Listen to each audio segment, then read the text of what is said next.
Hi, the M Baron here with another toy review. Today we're going to be reviewing the 1984 and the 1985 Toss and Cross Bridge Layer with Tollbooth.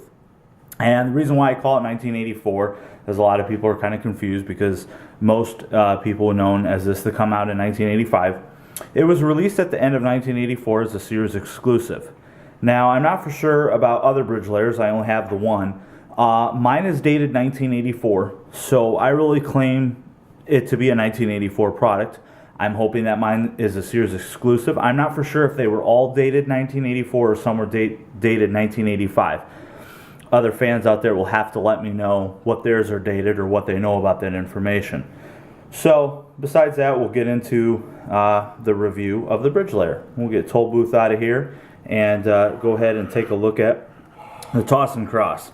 As you see here, it's a very aggressive looking tank and it has the bridge on top of it. We have here the two aluminum semi-automatic 105mm cannons. They were, rapid fire. They were also called wrap cannons. And there's two on both sides there, and they can, spin almost 360 degrees, not with the bridge up on top. And the bridge is very, very similar, very cool. It just comes down like that and folds down that. You can put any figure, as we take a look at that, or any vehicle that rolls from 1984 and before. I'm pretty sure, I know the Mobat fits on there, the Mauler motorcycles fit on there. It's very cool little bridge. And as we know that you can use it to cross little things. I do have a hard time getting it off. I've seen other people very easily get it off. I'm not going to try to take it off because I don't want to wear out the plastic. So we'll kind of just flip this up. The bridge layer, or the Toss and Cross, holds two figures very comfortably, and that's it. There's no pegs for other characters to ride on this vehicle, so it's just a two-person little tank.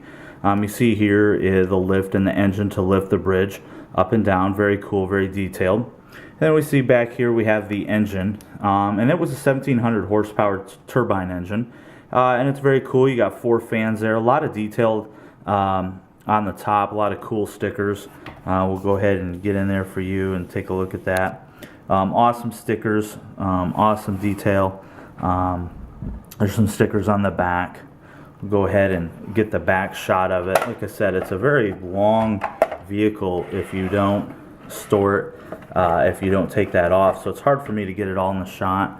There you see we got a little hitch that we can pull other things, some brake lights, and the back of the bridge. And then here's the other side. Like I said, the cannons. Those are both dual. Just an awesome, cool sticker. And then we'll flip it over on the other side, as one of my guns took off, and I'll show you.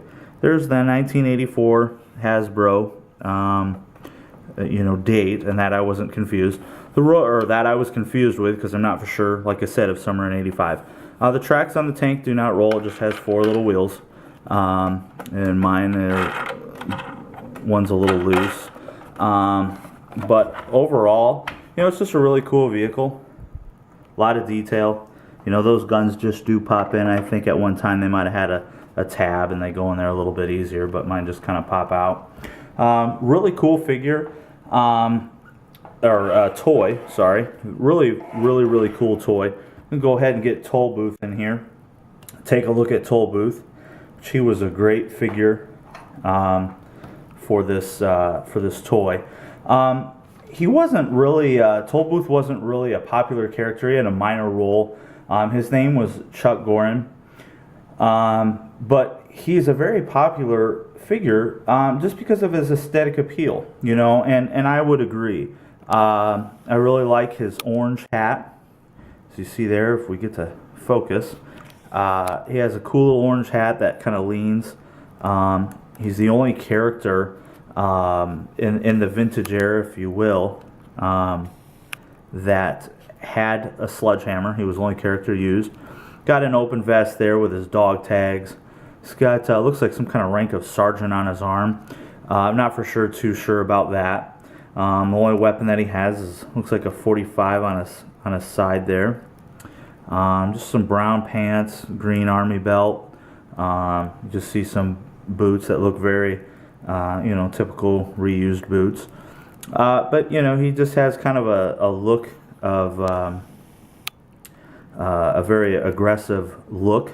He looks very, tough, and he could handle himself. Really cool figure. It's kind of a shame that G.I. Joe didn't use him as much as they did. But I really like this figure. I love the sledgehammer. I love the toy. It's a great addition to any G.I. Joe collection for sure. We'll go ahead and get the file card in here and let you guys take a look at that. Kind of goes into he was always, he got a construction kit for Christmas, and he wore that out and got bored with that and finally joined the G.I. Joe team. So there you take a look at the file card. Obviously the back of the file card is not going to have any print because it was on the back of the box. But overall, I think it's a great figure for 1984 or 1985. One other thing that kind of proves my theory for 1984 is that he is one of 5 figures that did not have the ball jointed head, suggesting that he was designed in 1984. Now obviously he could have been designed and they didn't release him until 1985, but we do know that Sears released him in 1984. This concludes my video. I hope you guys enjoyed. Stay tuned for my next G.I. Joe review from 1986, Dr. Mindbender. Thank you guys, and you have a nice day.